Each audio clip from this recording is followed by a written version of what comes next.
दूसरी तरफ पाकिस्तान अभी अपने लोकल डिमांड को एफिशिएंटली फुलफिल नहीं कर पा रहा है। अच्छा, ये ऐसा है क्या वहाँ? बात करें तो इंडिया में हर बजट के लिए ऑप्शन है। इंडियन मार्केट की एक ये खासियत है, यहाँ हर बजट के लिए एक कार अवेलेबल है। हाँ भाई, ये बात तो मारुति है। अल्टो, हुंडई आई10 पाँच जैसे लाख छः। बड़े। हेलो दोस्तों, स्वागत है आप सभी का आपके अपने रिएक्शन चैनल पर। मैं हूं अर्जुन।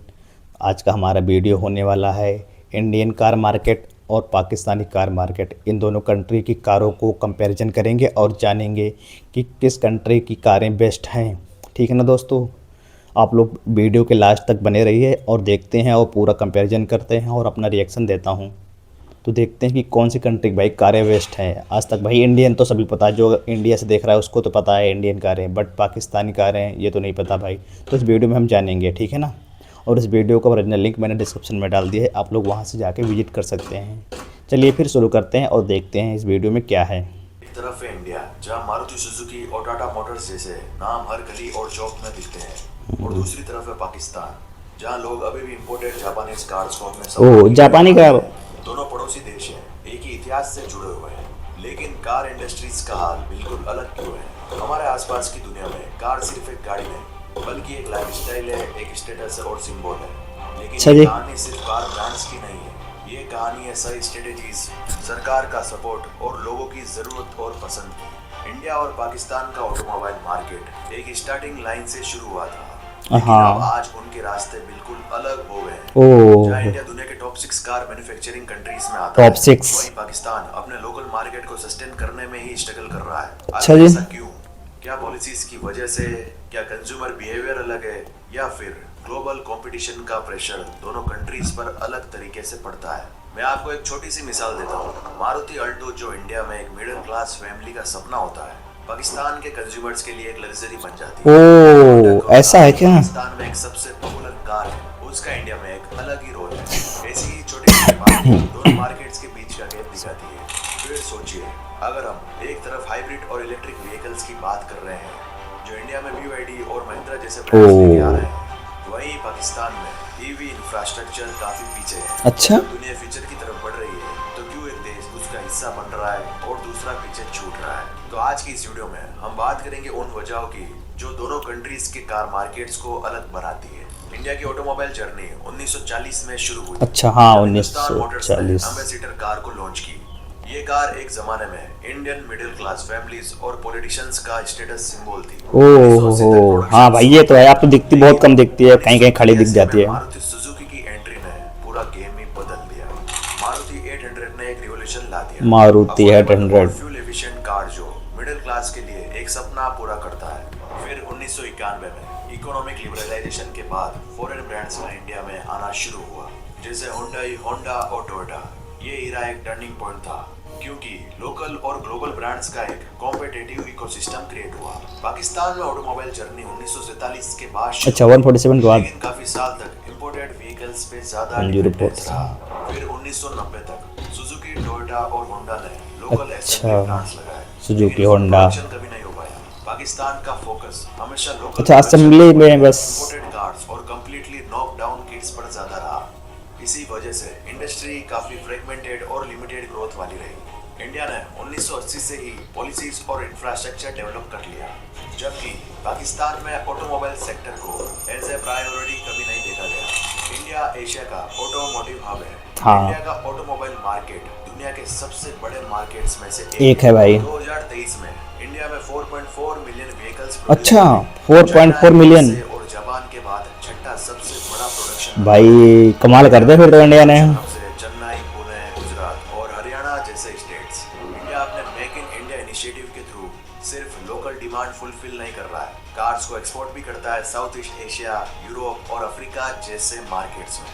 यही पाकिस्तान की बात करें तो पाकिस्तान का ऑटोमोबाइल सेक्टर काफी छोटा है। पाकिस्तान का एनुअल प्रोडक्शन सिर्फ 0.2 मिलियन व्हीकल्स 0.2 जो मिलियन। इंडिया के कंपैरिजन में बहुत कम है। उसमें भी मेजर प्लेयर्स है सुजुकी, होंडा और टोयोटा, जो लोकल मार्केट के लिए CKD किट्स असेंबल करते हैं। अच्छा, असेंबल करते हैं भाई। बराबर है। और पाकिस्तान अपनी कार सिर्फ डोमेस्टिक मार्केट के लिए प्रोड्यूस करता है। एक तरफ इंडिया ग्लोबल एक्सपोर्ट्स में भी कॉम्पिटिटिव बन रहा है, दूसरी तरफ पाकिस्तान अभी अपने लोकल डिमांड को एफिशिएंटली फुलफिल नहीं कर पा रहा है। अच्छा, ये ऐसा है क्या वहाँ? बात करें तो इंडिया में हर बजट के लिए ऑप्शन है। इंडियन मार्केट की एक ये खासियत है, यहाँ हर बजट के लिए एक कार अवेलेबल हाँ भाई, ये बात तो है। 5 लाख 6 लाख से लेके करोड़ों में। फैमिली के लिए बनाई गई है। मिड रेंज में बात करें तो Hyundai i20, टाटा नेक्सॉन जैसे मॉडल्स जो i20 फीचर रिच और वैल्यू फॉर मनी है। हाँ, लग्जरी में बात करें तो मर्सिडीज, BMW और Audi जैसे ब्रांड्स का भी बात ये लगा भाई इनकी तो। इंडिया का कॉम्पिटिटिव मार्केट और लोकल मैन्युफैक्चरिंग की वजह से कार प्राइसेस रिलेटिवली लो है। एग्जांपल मारुति अल्टो की प्राइस 3.5 लाख से शुरू 3.5 लाख। हाँ, पाकिस्तान में देख रहे हो, कार्स इस तो 24-25 लाख की शुरू होती है भाई, इससे low model, same to same India में कार। मारुति अल्टो 3.5 लाख रुपए की है। वहीं पाकिस्तान में देख। आप अल्टो लेने जाओगे तो 10 लाख रुपए में मिलेगी। 10 लाख यार, मैंने सुना था यार 23-24 लाख के आसपास है वहाँ की प्राइस में, मतलब वहाँ की करेंसी में 24-25 लाख के आसपास है। हाई होने के बावजूद भी लोग माइलेज को ज्यादा इंपोर्टेंस देते हैं। वहीं पाकिस्तान में इंपोर्टेड और रिलायबल कार्स का क्रेज है। पाकिस्तान में जापानीज इंपोर्टेड कार्स ज्यादा पसंद की जाती है। सारी इंपोर्टेड कार आती है और फ्यूल एफिशिएंसी जो लोकल असेंबल्ड कार्स से बेटर होती है। पाकिस्तान में फेमस इंपोर्टेड कार्स की बात करें तो टोयोटा एक्वा, अच्छा अच्छा, वैगनार है। Suzuki WagonR. इंडिया में लोकल मैन्युफैक्चरिंग की वजह से लोगों के पास कस्टमाइज्ड और अफोर्डेबल ऑप्शंस हैं। बिल्कुल भाई। वहीं पाकिस्तान में लोग इंपोर्टेड कार्स को बेटर ऑप्शन मानते हैं, लेकिन उनका कॉस्ट काफी हाई होता है। बहुत ज्यादा। गवर्नमेंट पॉलिसीज, इंडिया की गवर्नमेंट ने ऑटोमोबाइल सेक्टर को बूस्ट करने के लिए काफी सपोर्टिव पॉलिसीज जो यहाँ 50 लाख की, वहाँ वो 1.5 से 2 करोड़ की। किया और एमजी मोटर्स को ऐसा है। इन्वेस्ट करने के लिए इनकरेज किया। PLI स्कीम, लोकल मैन्युफैक्चरिंग को प्रमोट करना और डिपेंडेंसी ऑन इंपोर्ट्स कम करना। ईवी पॉलिसीज की बात करें तो सब्सिडीज और चार्जिंग इंफ्रास्ट्रक्चर डेवलप करने के लिए मजबूत फोकस है। पाकिस्तान में पॉलिसी की ही प्रॉब्लम है, क्योंकि यहाँ कोई भी पॉलिसी ज्यादा दिन तक टिक नहीं पाती। अच्छा, क्योंकि ऐसा है। पाकिस्तान में 2016 से 2021 तक ऑटो पॉलिसी इंट्रोड्यूस की गई। ओ भाई, अब इतना लेट। इसका कुछ इम्पैक्ट हुआ, जैसे किया और हुंडई ने लोकल मार्केट में एंट्री की, लेकिन फ्रीक्वेंट पॉलिसी चेंजेस और इकोनॉमिक हाँ, स्टेबिलिटी नहीं है को सस्टेनेबल ग्रोथ नहीं दी।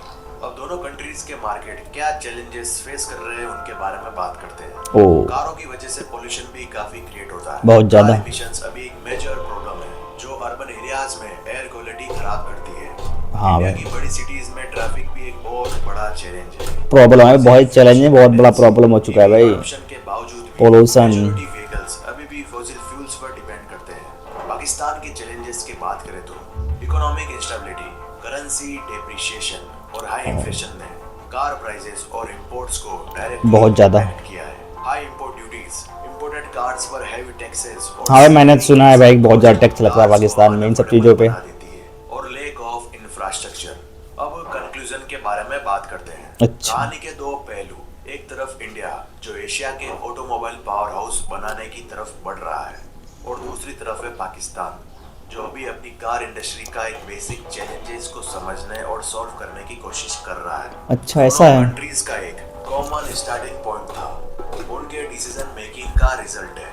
आज हमने देखा कि कैसे इंडिया ने स्ट्रॉन्ग पॉलिसीज और इंफ्रास्ट्रक्चर के साथ अपने ऑटोमोबाइल सेक्टर को ग्लोबल, ये बात तो ग्लोबल पे स्तर पे आ रहा है भाई। पाकिस्तान का फोकस कभी भी लॉन्ग टर्म डेवलपमेंट पर नहीं रहा। अच्छा, ऐसा है कि किस तरह एक देश की लीडरशिप और विजन उसके इंडस्ट्रियल ग्रोथ को शेप करते हैं।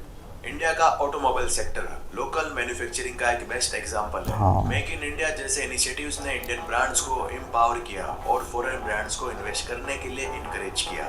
और पाकिस्तान में लोकल मैन्युफैक्चरिंग अभी रेस्ट्रिक्टेड है, ज्यादातर रिलायंस सीकेडी किट्स और इंपोर्टेड कंपोनेंट्स पर ही है। अच्छा, इसकी वजह से प्रोडक्शन कॉस्ट हाई होती है और कंज्यूमर्स के लिए हाँ भाई, प्रोडक्शन कॉस्ट भी होना ही होना हाई है, सिंपल सी। ऑटोमोबाइल सेक्टर को एक प्रायोरिटी बनाया। पॉलिसीज जैसे PLI स्कीम और EV सब्सिडीज के थ्रू दिखाई दिया। कंसिस्टेंट और ग्रोथ ओरिएंटेड पॉलिसीज ने इंडस्ट्री को स्टेबिलिटी दी। अच्छा। पाकिस्तान में पॉलिसीज काफी फ्रैगमेंटेड रही है। ऑटो पॉलिसी 2016-21 जैसे इनिशिएटिव्स आए, लेकिन पॉलिसी कंसिस्टेंसी और फ्लो थ्रू काफी कम रहा, जो ग्रोथ को रेस्ट्रिक्ट करता है। कुल मिलाकर एक सिंपल कंक्लूजन ये निकलता है कि इंडिया कार्स को इंपोर्ट भी करता है, एक्सपोर्ट भी करता है, लोकल मैन्युफैक्चरिंग भी होती है। ये बात तो है भाई, इंडिया में होती है। वहीं पाकिस्तान सिर्फ कारों को इंपोर्ट करने में लगा हुआ है। अच्छा जी, ऐसी बात है। भी ना के बराबर होती है। और इंडिया में क्यों एक भी बुगाटी नहीं है, वो अगर आपको जानना है तो इस वीडियो को क्लिक करके देख लो। धन्यवाद। हाँ दोस्तों, तो आप लोग बताइए, आप लोग को एक कंपैरिजन कैसा लगा, इंडियन मार्केट और पाकिस्तानी मार्केट, कार मार्केट, इन दोनों में क्या आपको डिफरेंट आया, कैसा लगा, आप लोग कमेंट में बताएं। और आप लोग ये भी बताइए कि आप लोग किस कंट्री से देख, अगर आप लोग पाकिस्तान से देख रहे हो तो बताइए कि क्या सच में ऐसी कंडीशन है कार की। भाई देख रहे हो, जो यहाँ पर 3.5 लाख की कार है इंडियन करेंसी में, वो पाकिस्तान में जाके वही 10 लाख की हो रही है, बट फीचर भी कम है, समझ रहे हो ना। जहाँ तक मैंने सुना था मारुति सुजुकी क्या है वो पाकिस्तानी करेंसी में भाई 24 से 25 लाख रुपए की है। भाई इंडिया में तो कोई बाइक खरीदता भी नहीं है, अब उसको उस कार को खरीदता भी है तो 3-3.5 लाख की मिल जाती है, नॉर्मली मिल जाती है, वो अच्छे खासे फीचर के साथ, 4 एयर बैग के साथ। तो भाई देखने के बाद तो ये लग रहा है इंडिया भाई का पाकिस्तान से बहुत बहुत ज़्यादा आ गया है इन सब चीज़ों में। भाई पाकिस्तान तो बस इंपोर्ट इंपोर्ट इंपोर्ट, कोई भी कार हो इंपोर्ट करना या तो असम्बल करना, बस मैन्युफैक्चर नहीं करता भाई खुद से। और इंडिया में तो बहुत सारी कंपनी भी हैं कार की। तो यार देख कर तो मुझे अच्छा लग रहा है, बट अगर आप लोग पाकिस्तान से कोई भी देख रहा है तो बताइए क्या सच में ये कंडीशन है, खास करके कारों की कंडीशन इतनी महंगी ज़्यादा, और ऊपर से इंपोर्ट ड्यूटी हाई होना एकदम 200% के आसपास है भाई ने सुना था भाई। तो भाई सब देख कर तो भाई क्या ही बोलें, बट खुद को अच्छा लग रहा है कि भाई इंडिया में भाई इतनी कम से कम ये कंडीशन तो नहीं है यार कि भाई 200% टैक्स लग रहा है, ऊपर से इतनी ज़्यादा महंगी कारें। इंडिया में कम से कम एक नॉर्मल आदमी भी अगर आप उसके पास 5 से 6 लाख रुपए हैं तो एक कार बाय कर सकता है। तो भाई देखकर मज़ा आया भाई, कंपैरिजन भी बहुत मज़ा आया। इस वीडियो को ओरिजिनल लिंक मैंने डिस्क्रिप्शन में डाल दिया है, आप लोग वहाँ से जाकर विजिट कर सकते हो। और आप लोग बताइए आप लोग कहाँ से देख रहे हैं। और दोस्तों इस वीडियो को आप लोग लाइक करना और सब्सक्राइब करना बिल्कुल ना भूलें। और अगर आपकी कोई क्वेरी है तो आप लोग कमेंट में बताएं, मैं आपके लिए वो वीडियो लेकर आऊँगा और अपना रिएक्शन दूंगा, ठीक है ना। तो मिलते हैं नेक्स्ट वीडियो में, तब तक के लिए नमस्कार।